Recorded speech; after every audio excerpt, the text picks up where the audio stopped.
What's up, guys? Orcas here, and today we have another video. Today, get to talk about Talladega Race. And I would have normally had this video up, like a few hours after the race, but I went golfing, so that, I went golfing immediately after the race, basically, so I didn't end up making a video yesterday. And I didn't make it this morning because I had school and stuff. But now I finally get to make it. And honestly, it's probably a good thing I didn't make it yesterday, because an interesting development happened a couple hours after the race, which was Ryan Preece and Joey Logano being DQ'd when both of them finished second and fifth respectively. Both of them did not finish the race because, well, they were disqualified from the race because of, I think, spoiler adjustments is what it was. I don't remember the full details of it, of like what happened, but really all you need to know is that both Joey Logano and Ryan Preece, who finished top 5 in this race, were disqualified, which is pretty crazy because that really shakes up the playoff standings, because now Ryan Preece is out of the cut line and Joey Logano is, I think he was like 9th in the standings at one point. Actually, I'm going to pull it up real quick because I want to know this. Yeah, just crazy development that happened last night. I don't know why this continues to happen. This has happened a lot. Chase Briscoe with that penalty, it did get overturned. But, I mean, we saw that in like other series as well. So, just pretty crazy stuff. Yeah, because of that penalty, Joey Logano now drops to 11th. Which, because of this, he is actually only 13th in the playoff spot right now, because Austin Cindric is 14th, but because of the win, he's automatically in the playoffs. And Josh Berry, who's 21st, but he's automatically in the playoffs. So, yeah, it's pretty crazy. And then, of course, there's people that haven't won that are higher than Joey Logano. So now Joey Logano is 13th in the playoff standings right now. Not very good look for him. But it really does shake up the playoff standings, because now Chase Briscoe would be 14th in the playoff standings. And, this is terrible for Ryan Preece. In terms of playoff standings, he is now 19th, because in the NASCAR standings, he is 18th, but Josh Berry is under him, but he has the win. So Ryan Preece is technically 19th in the standings. So because of that penalty, he was in the playoffs, like for points. He was in the playoffs based off of points, not counting, the fact that other people might win. But now he is 18th in the standings and basically 19th when you put Josh Berry ahead of him. So not very good stuff for Joey Logano and Ryan Preece, especially Ryan Preece. Now he really has to be consistent. He'll probably have to get a win to make the playoffs, I would guess, unless he just absolutely goes on a tear and outperforms every other driver that doesn't get a win, which I think would be hard to do. I do think there's going to be a good amount of drivers that are going to be higher than him in points and don't make the playoffs. I think, or don't get a win possibly. I think about Chris Buescher. He might possibly not get a win. Even someone like Ross Chastain, Bubba Wallace, they might not get wins. Even someone like Chase Briscoe, he might not get a win. So there's a good amount of people that might not get wins this season that I think could finish ahead of Ryan Preece in points. And even Joey Logano. Joey Logano might not get a win this year. You never know. It's just, yeah. It's really hard, honestly, and I would say they better hope that it doesn't happen again. And update Joey Logano's team, Penske, they announced that they would not appeal the decision. RFK hasn't announced whether or not they will, but I mean, that's a blatant call. I mean, I'm pretty sure Ryan Preece's situation was a lot different than Joey Logano's situation. I'm pretty sure it was something that the team blatantly did, and I just don't see there's any how they would get the appeal for that, how they would win the appeal. So I don't think RFK will appeal, and if they do, I don't think they'll win. Just a crazy situation there. Both of them, like I said, finished top 5, but were disqualified because of those penalties, and they lose out on a lot of points for that. And it really sucks for Ryan Preece because he really had a good day. I mean, he almost won the race. I mean, well, even, if he did, it would have been harder, I think, if he did win the race, because if he won the race and then got DNQ'd or, got disqualified a couple hours after, I feel like that would really sting, especially for Ryan Preece's first potential win. So it's probably a good thing that he wasn't declared the winner because he would have been disqualified anyway. So unfortunate, but hopefully Ryan Preece can bounce back. He's out of the playoffs right now as it stands. Joey Logano is barely in the playoffs, only 9 points ahead of Chase Briscoe. And we know that he's only gotten one top 10. He hasn't gotten a top 5, and he's the defending champion of this sport. He won last year. He won the championship last year. So this is really not a good look for Joey Logano so far. But again, I wouldn't be too concerned. It's Joey Logano, but he doesn't have the even year, good luck charm going for him. So maybe that's a sign. Maybe 2025 will be really not good for Joey Logano. Maybe he'll even miss the playoffs, which would be crazy for a defending champion. And I think it would just make the Joey Logano's championship was a fluke naysayers or, defenders look a lot better, to be honest. And, they would be out in full force if that were the case. If he didn't make the playoffs, they'd be out in full force even more. So I think Joey Logano, he might be feeling a little pressure, but hopefully he'll bring it back later. But I've gone a long time through this video and haven't even mentioned the winner. Austin Cindric finally gets another drafting track win. We know his last win was Daytona 500 in 2022. He won last year at Gateway, which was a surprise and maybe a fluke because his teammate, who was definitely ahead of him and gonna win that race, ran out of gas. And then, Cindric just took the lead from him. He was in second place, so you got to give him credit for that. But, you got to think, he probably wouldn't have gotten into the playoffs that year if that didn't happen for him. So, I mean, you might say he got lucky last year with that win, but hey, he gets it done this year, fair and square, 2 years in a row with a win for Austin Cindric. It's his third win, and he is probably locked into the playoffs.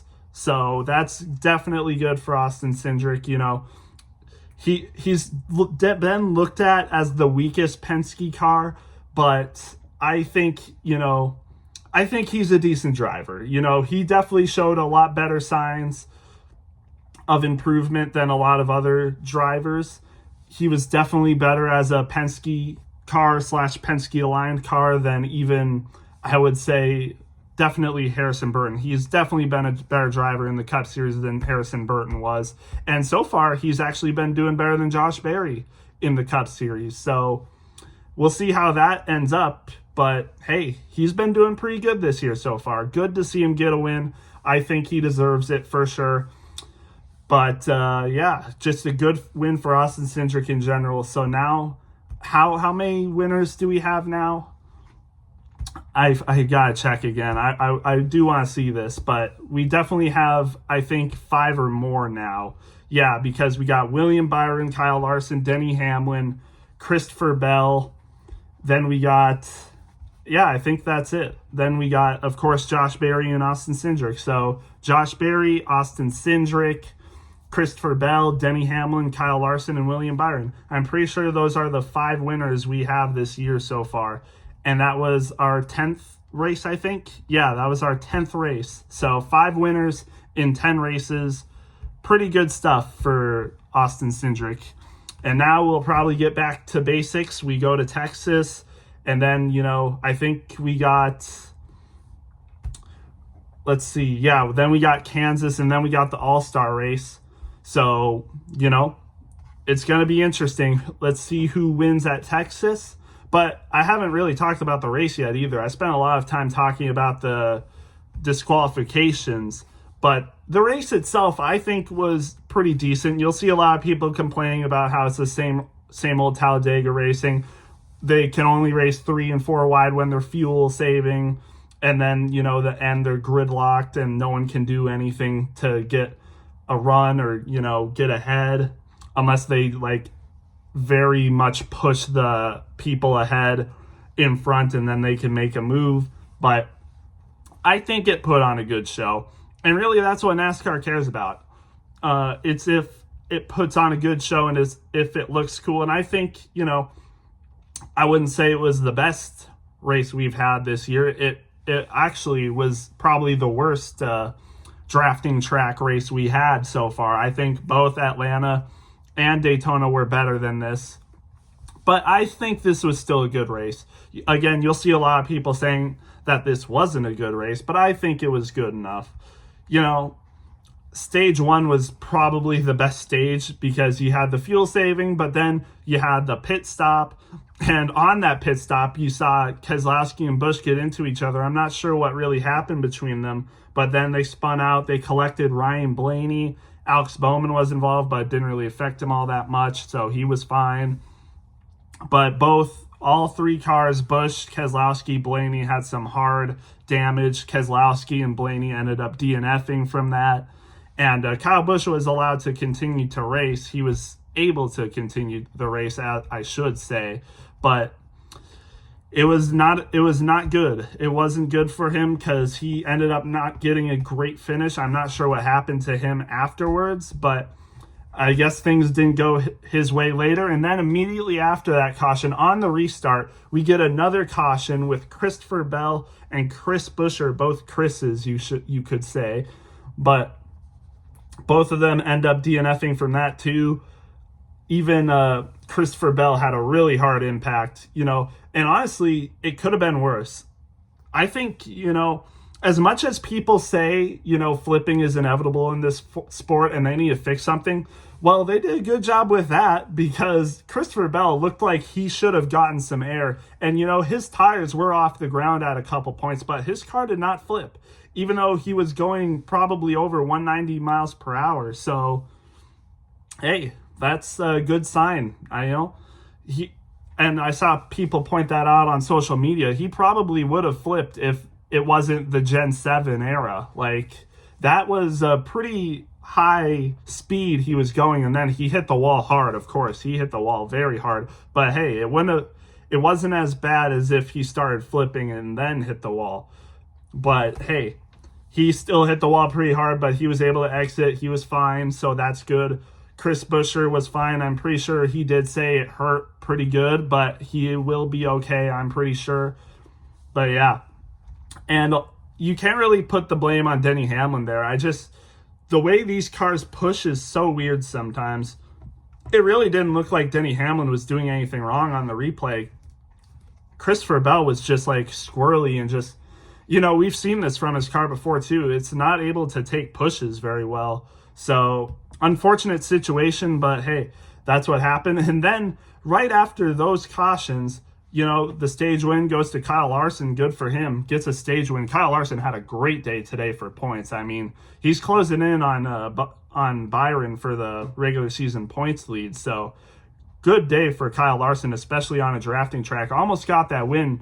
Finishes second by technicality because he finished third originally, but then Ryan Preece, who finished second, was disqualified. So Larson gets the second place. So good for him. Really good day, especially on a drafting track. That win for Kyle Larson on a drafting track, I think, is coming sooner than later. He has really improved, in my opinion. He's had some good finishes. And, he had that third at Atlanta as well. So I think he's heading in the right direction on drafting tracks. But, yeah, just good day for Kyle Larson. And then stage 2, honestly, really nothing happened with that stage. Bubba Wallace got the stage win, which was good to see. Bubba Wallace is pretty good at Talladega. His only win is at Talladega, as a matter of fact. It was canceled or shortened because of rain. But, hey, he still got that win. He was in front when it happened. If only he could just make the ends work on these races, because it seems like he's able to be up front for a lot of the race and, maybe gets a stage win or really close to it. But then at the end of the race, he just, he falls back a little bit. And that's kind of what happened with this race. He made his way back all the way up to 10th and, again, then finished 8th because of the disqualification. So 8th place finish. But you just hope he can make it work, later in the race. It seems like he's always there in the race, but then, something happens, he just falls back a little bit and he's just not there for the win. So, yeah.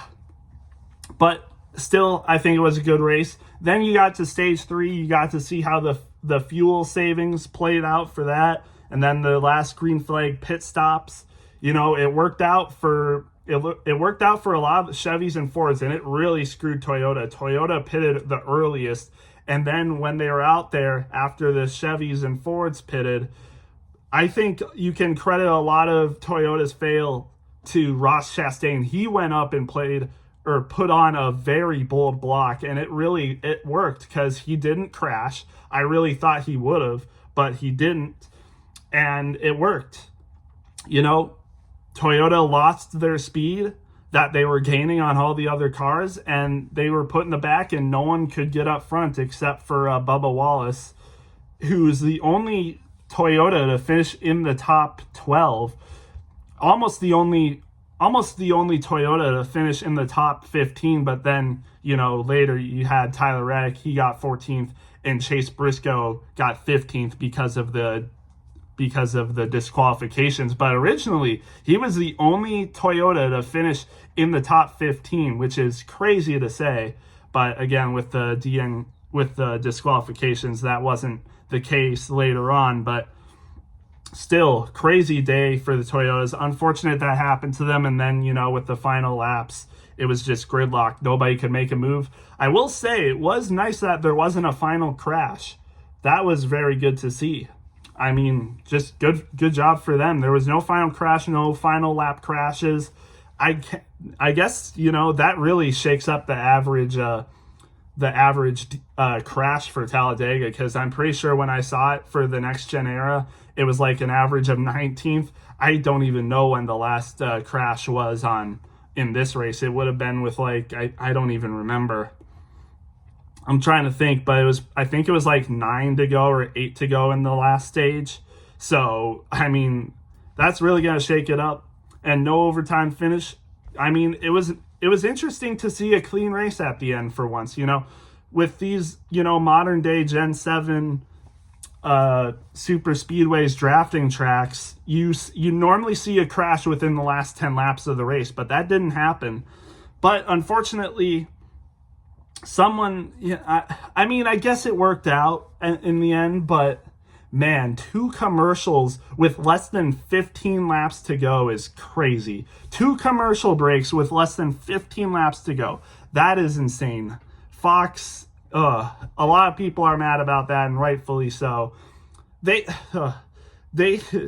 so crazy. They come back with 11 laps to go. They finish 2 laps, and then they go to another commercial break with 9 laps to go and come back with 5 laps to go. That is crazy for a super speedway.